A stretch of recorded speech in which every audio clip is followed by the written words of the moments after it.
Evangelho de Mateus, capítulo 6, versículo 10.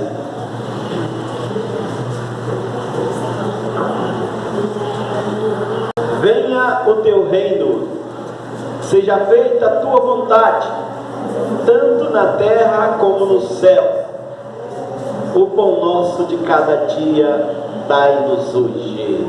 Amém. Senhor nosso Deus, fala com a tua igreja nesta noite. Ajuda pelo teu Espírito Santo, Pai, em nome do Senhor Jesus. Amém? Pode sentar. Vamos aplaudir a Jesus porque Ele é maravilhoso, Ele está aqui. Glória a Deus. Glória a Deus. Quando a vontade de Deus, ela é um não para aquilo que nós estamos pedindo, o que devemos fazer? Quando a vontade de Deus é um não para aquilo que nós estamos pedindo, o que devemos fazer? Deus, Ele é soberano, e a sua vontade, ela tem que ser feita. Quando vem da sua soberania, a vontade de Deus prevalece, tanto no céu, na terra e em qualquer lugar, porque Deus, Ele não abre mão da sua santidade, da sua soberania a respeito da sua vontade. E nós vamos ter um exemplo aqui de quando a vontade de Deus é um não diante daquilo que nós estamos pedindo. E vamos aprender com 3 passagens aqui na Bíblia sobre a vontade soberana de Deus. Nós, os crentes pentecostais, não gostamos muito de ouvir o não de Deus. Principalmente nos últimos dias, somos semelhantes às gerações dos últimos dias. A geração do passado, quando o pai dizia não, era não em ponto final. Quem lembra disso? Levanta a mão. Quem lembra disso? Às vezes chegava uma visita na casa e o pai só olhava assim, ou a mãe olhava de rabo de olho assim. O filho entendia que ele não podia estar ali ouvindo a conversa dos adultos e vazava. Não era desse jeito? Hoje os filhos ganham ali na pirraça, na queda de braço com os pais. De primeiro, o filho pediu uma coisa, o pai, e o pai falava não, era não mesmo, né? Hoje, se você entra dentro do supermercado com um menino, né, e você fala não para ele, é um problema. Ou se pede mesmo dentro de casa, né? Se o filho pede alguma coisa dentro de casa, você diz um não para ele. Ele faz bico, ele faz pirraça, e ele fica sem falar com a mãe ou com o pai. E às vezes a mãe pergunta: minha filha, isso e aquilo. Ela não responde, porque ela está aborrecida porque ganhou um não da sua mãe, ou está aborrecido porque ganhou um não do seu pai, e fica semanas sem conversar com o pai ou com a mãe porque ganhou aquele não. E nós, o ser humano, abrimos mãos. Para minha filha, para o meu filho não ficar com raiva de mim, eu vou fazer o que ele está pedindo. Mas Deus não. Deus, Ele não abre mão da sua soberania e da sua santidade para ninguém.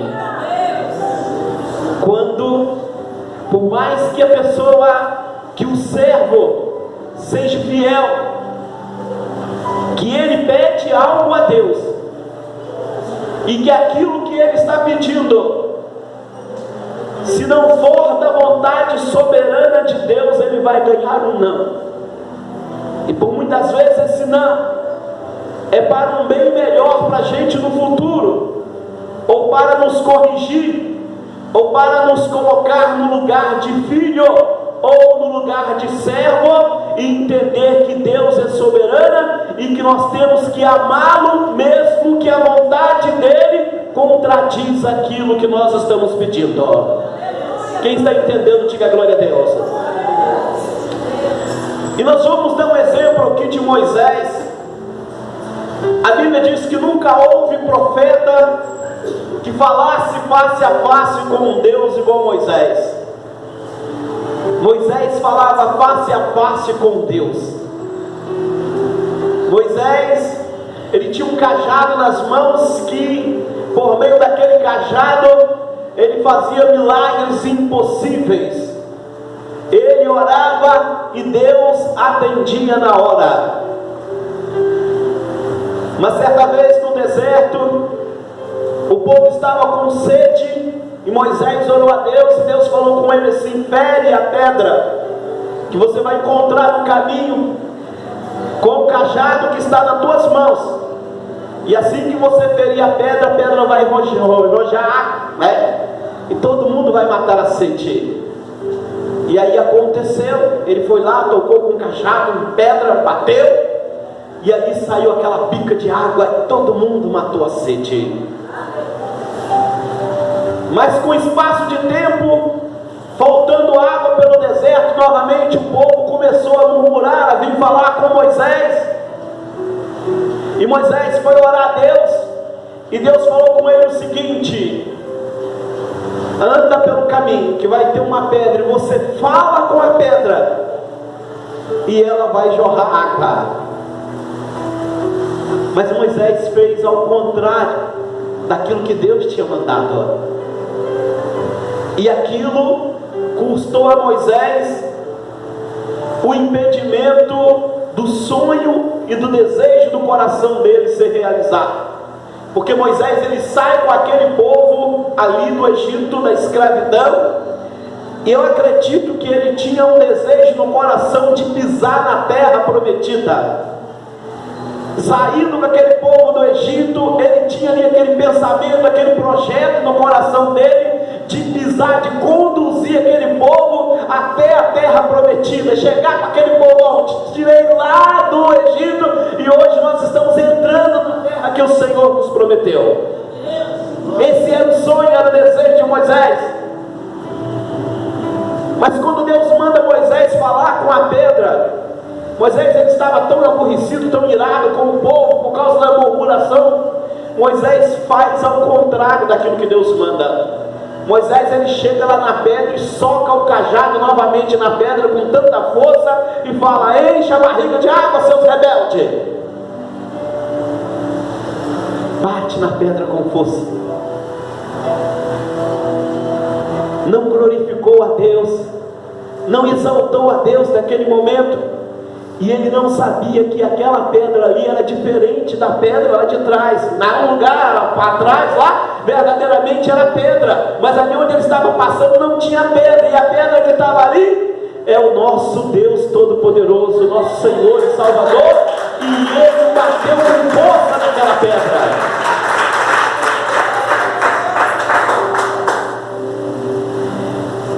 E não falou nada, tranquilo, ele estava batendo em Deus. Ele deu uma cajadada em Deus ali. Então, e aquilo lhe custou um não de Deus. Porque Deus depois, quando ele vai orar a Deus, e Deus fala com ele que por causa dele não ter glorificado, exaltado o nome dele diante daquele povo ali, ter santificado o povo e ter ferido aquela pedra, ele não poderia entrar na terra prometida. E tudo bem, acredito que Moisés pensa assim: Deus falou não comigo agora, mas depois eu vou chorar nos pés dele, eu vou implorar, e ele vai deixar assim. Deus é muito bom, Deus é misericordioso, é verdade. Mas uma coisa eu digo: quando ele determina, está determinado. Sobre a sua autoridade, ele não aceita de maneira alguma. Se ele falou, está falado e pronto, final. Quem está entendendo, bate as palmas e glorifica o Senhor.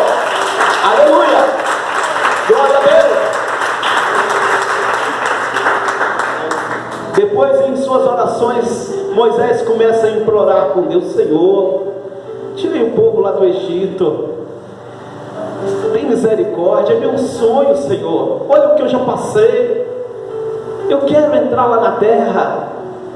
E ele ora, e Deus fica em silêncio, como a Neymara cantou aqui. Neymara cantou: o silêncio de Deus machuca, não é verdade? É brincadeira. E ele ora depois também, pede mais uma vez, e Deus continua em silêncio diante daquilo que ele está pedindo. Mas quando ele ora pela terceira vez, Deus fala com ele: basta, Moisés, não toca mais nisso. Você não vai entrar na terra prometida, e ponto final. Tem uma montanha ali, sobe naquela montanha, tudo que você enxergar, alcançar com seus olhos, eu darei aos filhos de Israel, mas você irá recolher e será descansado, recolhido com seus parentes, com seus antepassados, com seus pais, mas você não vai entrar lá. Então, a vontade de Deus é soberana, e aquele não de Deus para Moisés foi para o corrigir e servir de exemplo para nós. Não, aleluia, de maneira alguma querer pecar contra a autoridade de Deus, porque nós vamos receber uma represália com ele. Quem está entendendo, diga glória a Deus. A outra passagem bíblica, eu vou falar assim por ordem bíblica, é do próprio Jesus. Jesus, lá no Getsemane, ele ora 3 vezes, e olha que ele estava orando numa angústia, que o suor dele transformava em gota de sangue, e a oração que ele fazia, a frase era essa: Pai, se for possível, passa de mim esse cálice sem que eu beba. Aquele tipo de sofrimento que Jesus ia passar por aquele momento. E quando ele faz essa oração, ele escuta o silêncio do Pai. Deus não fala nada com ele. E aí ele volta, a Bíblia diz que ele volta a segunda vez a orar, e repete a mesma frase: se for possível, passa de mim esse cálice sem que eu beba. E ele recebe o silêncio de Deus. Mas ele volta a terceira vez, e agora ele começa a suar, e o seu suor começa a transformar em gota de sangue, e ele repete a frase novamente: se for possível, passa de mim esse cálice sem que eu beba. E quando Jesus percebe que o Pai fica em silêncio, aí ele fala essa frase: mas contudo, seja feita a tua vontade. Aleluia! Glória a Jesus, glória a Deus.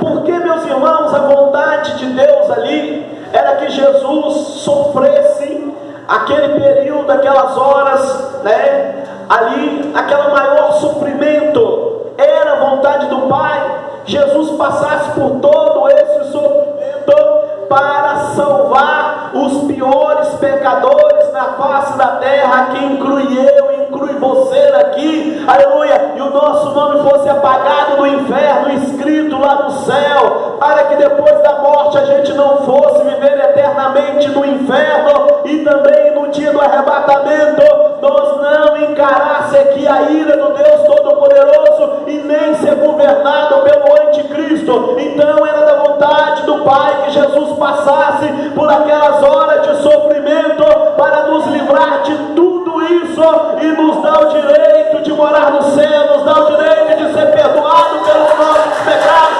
Essa é a vontade soberana de Deus.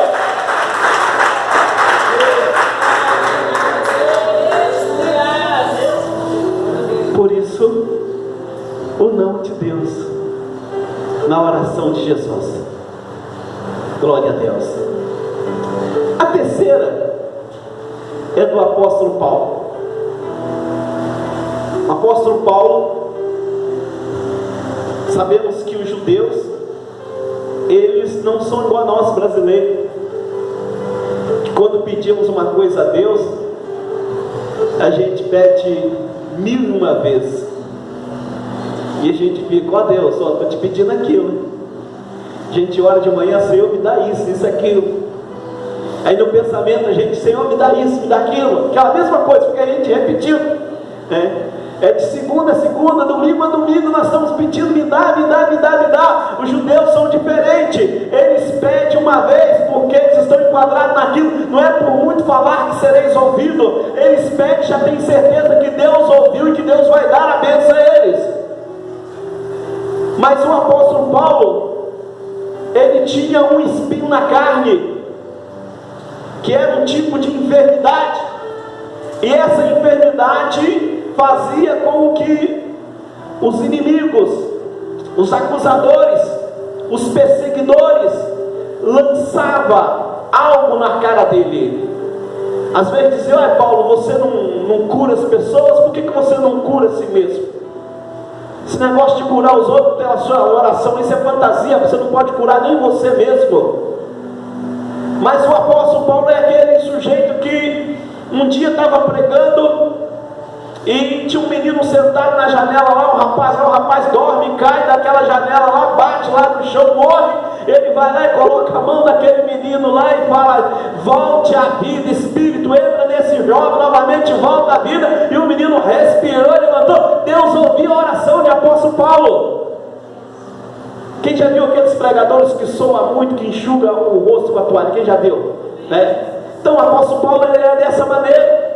E aquele suor que ele enxugava com o lenço dele, tinha um paralítico lá, ele pegava aquele lenço molhado de suor e botava no paralítico, o paralítico saía andando, largava a muleta para lá, leproso era curado. Mas ele tinha uma enfermidade no corpo. Homem que tinha os dons de Deus, que falava, que profetizava, e acontecia mesmo. E aí um dia ele ora a Deus, Senhor, tira esse espinho da minha carne. E o Senhor fica em silêncio para ele. Repetindo aqui, resumindo, ele ora 3 vezes a Deus, porque o judeu só pede uma vez, mas ele chega a orar 3 vezes, ele não suportava aquele tipo de sofrimento, e Deus diz não para ele. Deus fala com ele, Paulo, Paulo, a minha graça te basta. Deus está dizendo assim, eu não vou curar você dessa enfermidade, deste problema que você tem, aleluia, eu já te dei muita graça, você tem a minha graça na sua vida, e isso te basta, em ponto final, aleluia. E Paulo aceita aquele não de Deus e entende o seguinte, aleluia, que aquele espinho na carne ali, que aquele problema que ele sofria, era para ele reconhecer que ele era nada, que ele era um ninguém, que ele não tinha poder para curar ninguém, que ele não podia fazer milagre, e quem fazia era tudo. E ele começou a perceber que aquele problema ali, aleluia, fazia ele se sentir pequeno e dependente de Deus. Aí ele falava, quando estou fraco, então eu sou forte. Ele sentia mais prazer na necessidade, na angústia, porque neste momento ele estava buscando a Deus, estava forte diante do Senhor.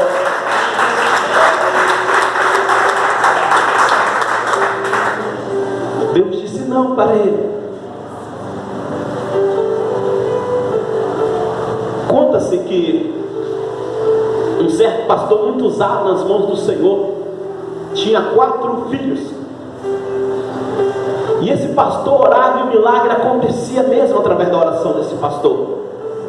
Mas a gente, irmãos, nós temos que estar com a nossa vida estruturada na palavra de Deus, não em profecia, não em visão, não em revelação, é na palavra do Senhor. Nós temos que examinar a palavra de Deus, para quando chegar momentos dessa situação, a gente entender, aceitar o não de Deus, porque o não de Deus, aleluia, não é derrota para nós, não, o não de Deus é vitória para nós. Quando Deus diz não para nós, porque Ele sabe que aquele não ali é vitória para nós. Por um exemplo, se você tem um filho que é pequeno lá, se ele está brincando com um carrinho, você toma um carrinho da mão dele, ele dando a chorar, você faz o quê? Devolve o carrinho para ele. Mas se ele estiver brincando com a faca, Ele vai morrer de tanto gritar, mas você não vai dar a faca para ele brincar. Porque você sabe que a dor em você vai ser pior, que vai trazer problema. Então tem momento que Deus diz não para nós, porque se Ele deixar, ou se Ele dar aquilo que nós estamos pedindo, vai trazer sofrimento pior para nós, ou Ele até perder a nossa alma. Quem está entendendo, bate as palmas e glorifica o Senhor. Para terminar, conta que esse pastor tinha 4 filhos, e ele tinha um menino com 6 anos, e um dia esse menino dá uma dor de cabeça, e ele leva esse menino para o hospital, e a oração desse pastor curava paralítico, fazia tanto milagre através da oração dele. E aí leva o menino para o hospital, e o médico pega vai e manda chamar a família toda e fala: olha, despede do menino, porque o menino vai morrer, não tem jeito para ele. E esse pastor então, ele chega em casa, fecha a Bíblia e dobra o joelho e fala: Senhor, se o Senhor não curar o meu filho, eu não prego mais a tua palavra. O que o povo vai dizer de mim, Senhor? Vai dizer que eu curo os filhos dos outros e não podes curar o meu? Vai dizer que eu evito o filho dos outros morrer e não pude evitar o meu? O que eles vão falar de mim? O Senhor pode curar o meu filho, o Senhor vai tirar o meu filho, olha o que eu passo por amor à tua obra. Então, se o Senhor não curar meu filho, eu não prego mais a tua palavra. E quando foi no outro dia de manhã, o médico ligou e falou: vem buscar o menino, porque o menino está bom, está correndo para tudo quanto é lugar. E aí ele contava aquilo no altar da igreja, que tinha hora que você tinha que fazer prova dura com Deus mesmo. Mas o menino, quando terou 15 anos, entrou no mundo das drogas. E quando ele estava com 16 anos, ele matou a mãe e matou os outros 3 irmãos. E quando ele chegou de viagem, que ele foi reclamar com Deus, quando soube disso, Deus falou com ele assim: há 10 anos atrás, eu quis te dar o livramento, e você não aceitou de maneira alguma. Então, o não de Deus, a gente tem que aceitar. No dia 30 de outubro, Deus disse não para milhares de cristãos que oravam para o resultado de uma política, de um governo. Deus disse não, porque muitas pessoas oraram, choraram em cima da bandeira, buscaram, pediram, clamaram, mas Deus disse não para esses cristãos. Mas por que Deus disse não? Porque a igreja tem que entender, aleluia, que nós precisamos do Senhor, nós não precisamos de homem nenhum. É Deus que defende a igreja, é Deus que protege a igreja, é Ele que é, aleluia. E por isso Deus disse não para milhares de cristãos. Jesus está dizendo: olha, eu estou voltando e o homem não pode salvar vocês, e eu posso sim, de qualquer circunstância. Olha, se jogar vocês dentro de um caldeirão fervendo, o homem não pode te livrar, mas eu posso. Jogar vocês dentro da fogueira, o homem não pode livrar, mas eu posso. Então, confia em mim, busque a mim, e que eu governe e reino sobre vocês. Amém? Que Deus continue falando cada vez mais em cada coração. Aquilo que as horas não permitem mais. Deus abençoe os irmãos. Em nome de Deus. Irmãos, vamos fazer